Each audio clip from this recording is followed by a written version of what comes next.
El Señor esté con vosotros. Lectura del Santo Evangelio según San Lucas. Gloria a ti, Señor. En aquel tiempo Jesús, lleno del Espíritu Santo, volvió del Jordán, y el Espíritu lo fue llevando durante 40 días por el desierto, mientras era tentado por el diablo. En todos aquellos días estuvo sin comer, al final sintió hambre. Entonces el diablo le dijo: si eres hijo de Dios, di a esta piedra que se convierta en pan. Jesús le contestó: está escrito, no solo de pan vive el hombre. Después, levantándole a lo alto, el diablo le mostró en un instante todos los reinos del mundo y le dijo: te daré el poder y la gloria de todo eso, porque a mí me ha sido dado, y yo lo doy a quien quiero. Si tú te arrodillas delante de mí, todo esto será tuyo. Respondiendo Jesús le dijo: está escrito, al Señor tu Dios adorarás y a Él solo darás culto. Entonces lo llevó a Jerusalén y lo puso en el alero del templo y le dijo: si eres hijo de Dios, tírate de aquí abajo, porque está escrito, ha dado órdenes a sus ángeles acerca de ti para que te cuiden, y también te sostendrán en sus manos para que tu pie no tropiece contra piedra alguna. Respondiendo Jesús le dijo: está escrito, no tentarás al Señor tu Dios. Acabada toda tentación, el demonio se marchó hasta otra ocasión. Palabra del Señor. Gloria a ti, Señor Jesús.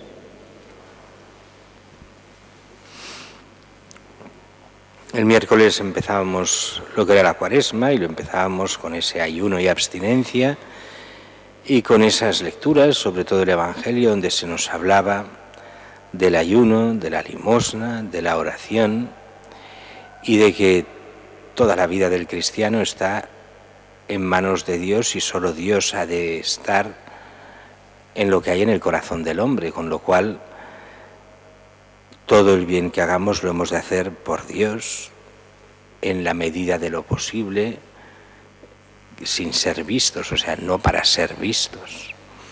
El que hace el bien para ser visto no le sirve de nada. Eso ya lo hacen los paganos, no hace falta ser cristiano.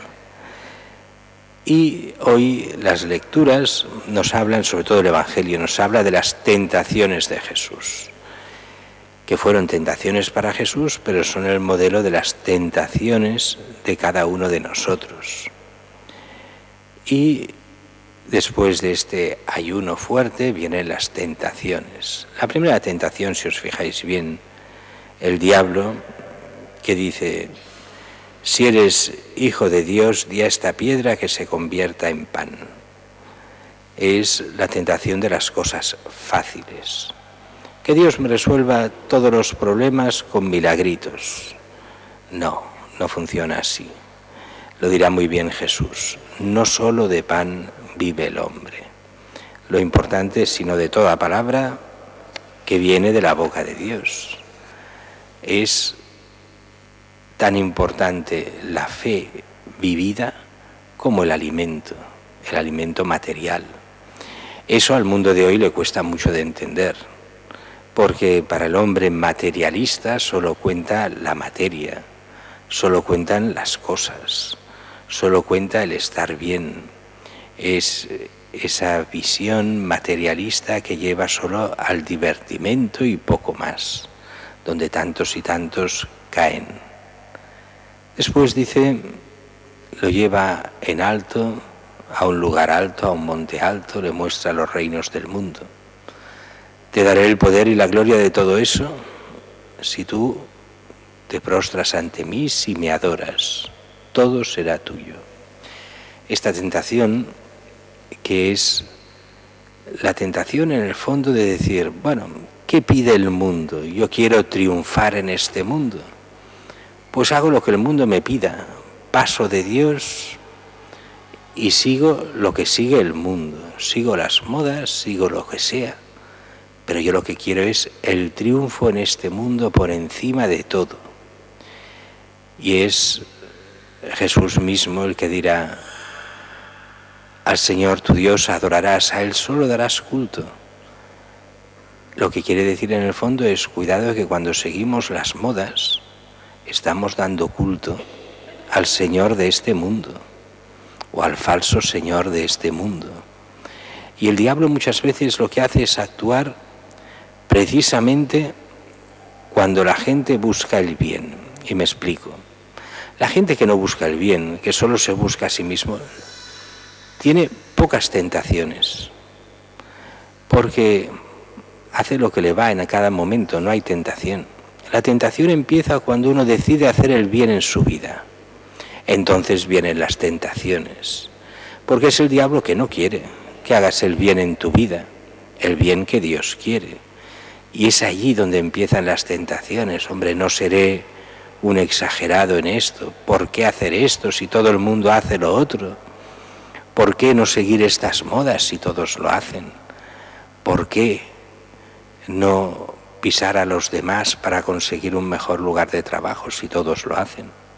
¿Por qué todo lo que sea el bien, por qué no hacerlo cuando los demás hacen el mal? Es la excusa de siempre de muchos. Todo el mundo lo hace, muy bien. Pues si todo el mundo se tira por la ventana, tú también. Pues no, pero es costumbre generalizada que nos dejemos llevar por las mayorías. Y las mayorías no siempre tienen razón, ni muchísimo menos. Hay que buscar el bien, y el bien está en Dios nuestro Señor y en Jesucristo, que nos lo revela como Hijo de Dios, como el Dios hecho hombre. Y a Él solo hemos de adorar, no hemos de adorar ni a las máquinas, ni a las ideologías de cada momento, sino solo a Dios se le adora, a nadie más. Y viene la tercera tentación. Lo lleva a Jerusalén, en el alero del templo: si eres hijo de Dios, tírate de aquí abajo.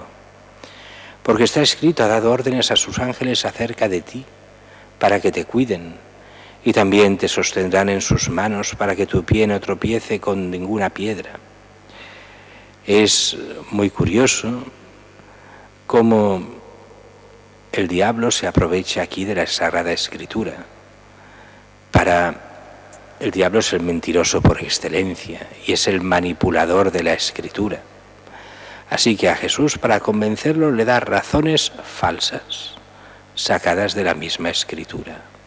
Eso recuerda tanto a aquello del libro del Génesis, cuando a la mujer, en el momento de la tentación, le dice: oye, el Señor os ha prohibido comer de cualquier árbol del paraíso, del jardín. Cuando dice: no, solo nos ha prohibido de uno. Y el Señor les dice que moriríais, que nos dijo que moriríamos si comemos de esa. No moriréis, seréis como dioses, conocedores del bien y del mal. Usa palabras de la Escritura, las transforma, las falsea, un poco como pasa muchas veces en las películas americanas, donde salen aquellos predicadores del oeste, y entonces salen con la palabra de Dios diciendo auténticas burradas. ¿No? ¿Cuántas veces se ha visto en las películas? ¿Qué dice la Biblia? En este caso, ojo por ojo, diente por diente. Un predicador que se dice cristiano. Así que hagamos justicia, y empiezan a matar a la gente. Cuando resulta que uno coge el Evangelio y dice Jesús: habéis oído que se dijo diente por diente, ojo por ojo, diente por diente, pero yo os digo, amad a vuestros enemigos, haced el bien a los que los odian. Eso nunca sale, sino sale solo lo contrario de lo que dice Jesús, que también está en la Escritura. Esto es como aquel que una vez decía: ¿veis? Fijaros lo que dice la Biblia. La Biblia dice: Dios no existe. Y es cierto. La Biblia dice: Dios no existe. Y podemos buscar, coger la Biblia y lo pone. Ahora bien, hay que continuar leyendo. Dice la Biblia: Dios no existe, dice el necio. Claro, si tú solo lees lo que te interesa, falseas todo. Pues el diablo es especialista en esto. Y por eso intentar convencer a Jesús con falsos argumentos, y a nosotros también. Dios ya lo creo que existe y lo dice la Biblia. Y así, en este caso, ¿qué es lo que quiere el diablo? Hace un milagro aparente. ¿Para qué vas a seguir lo que tú quieres? La salvación. No te preocupes, tú haz un super milagro, la gente ya te creerá y no tienes que seguir el camino que el Padre ha mandado. Ahí viene el problema. ¿Qué es lo que manda el Padre a Jesús? ¿Cuál es la forma de salvar al hombre? El hombre que está en el pecado solo se puede salvar de una forma. Dios mismo dar la vida por cada pecador, por mí mismo y por vosotros. Entonces, Dios se hace hombre y muere por nuestros pecados. Se da a sí mismo, da su vida para pagar por nuestros pecados, para que nosotros no tengamos que pagar por ellos si nos arrepentimos y podamos entrar en la vida eterna. Así nos abre las puertas de la vida eterna. ¿Qué es lo que quiere el diablo? No seas cristiano y a Jesús no salves al pueblo, no es necesario. ¿Por qué tendrás que morir por esa chusma que no cree en nada? No vale la pena. Esa será la segunda tentación después de estas, cuando volverá en el huerto de los olivos y Jesús sabe que le espera la pasión. ¿Por qué morir por tantos que no te van a hacer ni caso? Y muchos serán absolutamente mediocres y la mayoría no creerá en nada y tú has de morir, sufrir por ellos. No vale la pena la tentación del diablo.